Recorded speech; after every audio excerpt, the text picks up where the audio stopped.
मैं मिस अनीता आप लोग को आज क्लास 2 की हिंदी रीडर पढ़ाने वाली हूँ। आज हम लोग क्लास 2 के लेसन 20 कहानी पृथ्वी माँ की पढ़ेंगे। कहानी पृथ्वी माँ की एक कविता है जिनके कवि हैं राधेश्याम प्रगट। तो कहानी पृथ्वी माँ की, पृथ्वी माँ मतलब धरती माँ जिसमें हम लोग सब रहते हैं। आप हम लोग सब रहते हैं, उसको माँ बोलते हैं, धरती माता बोलते हैं। और कहानी पृथ्वी माँ की एक कविता है और जिनको लिखते हैं वो कवि होते हैं, जो कवि के नाम है राधेश्याम प्रगट। तो हमारे कवि राधेश्याम प्रगट जी ने इस कविता के जरिए बताया है कि पृथ्वी का जन्म कब होता है और सूरज तारे क्या करते हैं, कैसे बनते हैं, वो सब के बारे में बताया है। तो हम लोग इस कविता को पढ़ते हैं।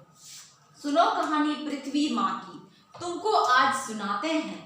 कैसे जन्म हुआ पृथ्वी का, यह तुमको बतलाते हैं। पृथ्वी मतलब होता है धरती जिसमें हम लोग रहते हैं। ये पंक्ति, इस पंक्ति में कहा गया, इस पंक्तियों में कि आज हम लोग तुम लोग को एक कहानी सुनाएंगे। किसकी कहानी सुनाएंगे? पृथ्वी माँ की, धरती माता की। कि यह कैसे जन्म हुआ यह तुमको हम आज बतलाते हैं।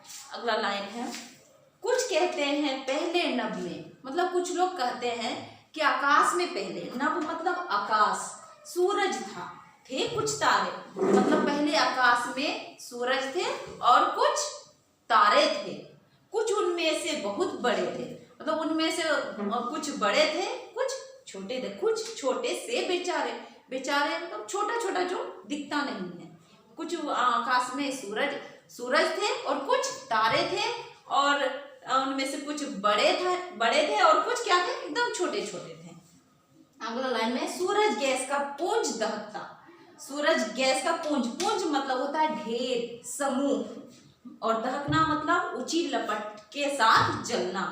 सूरज गैस का पुंज, सूरज जो है वो गैस का क्या है, ढेर होता है, वो क्या ऊंची लपेट के साथ वो जलता है।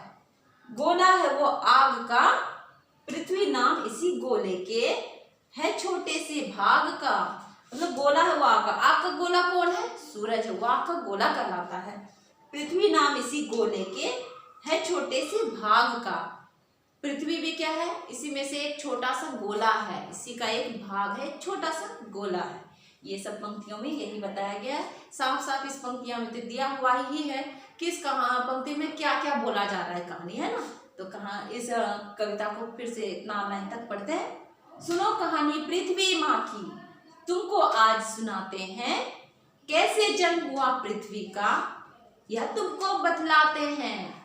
कुछ कहते हैं पहले नभ में सूरज था, थे कुछ तारे, कुछ उनमें से बहुत बड़े थे, कुछ छोटे से बेचारे।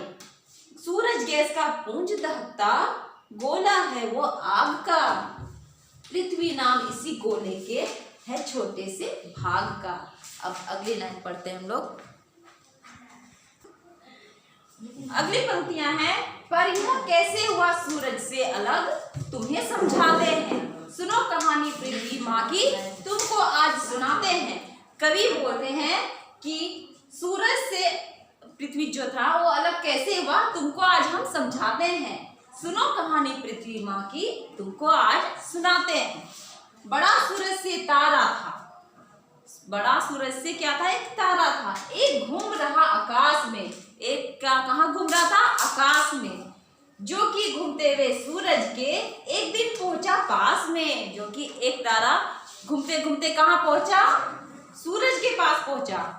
बहुत बड़ा तारा था वह, दोनों आपस में टकराए। वो बहुत बड़ा तारा था, वो क्या किए, सूरज और तारा क्या हुआ, टकराए। उस तारे ने भाग सूरज के तोड़े। वो तारा क्या उसका एक भाग टूट गया। वो क्या हुआ, सूरज का एक टुकड़ा हुआ। कुछ और छिटकाए, उससे कुछ और निकल के बाहर आया। ये कविता कवि राधेश्याम प्रगट अपनी भाषा में, अपनी शब्दों में ये कविता लिखे हैं कि पृथ्वी का हम तुमको आज क्या करेंगे, कहानी सुनाएंगे, वह कैसे जन्म हुआ। ठीक है, फिर से ये पंक्ति आप पढ़ते हैं। पर यह कैसे हुआ सूरज से अलग, तुम्हें समझाते हैं। सुनो कहानी पृथ्वी माँ की, तुमको आज सुनाते हैं। बड़ा सूरज से तारा था, एक घूम रहा आकाश में, जो कि घूमते हुए सूरज के एक दिन पहुंचा पास में। बहुत बड़ा तारा था वह, दोनों आपस में टकराए, उस तारे ने भाग सूरज के तोड़े, कुछ और छिटकाए। अब अगली पंक्तियां हैं, अगली लास्ट पंक्तियां हैं। छिटके हुए इन्हीं भागों से एक पृथ्वी भी बतलाते हैं, सुनो कहानी पृथ्वी माँ की, तुमको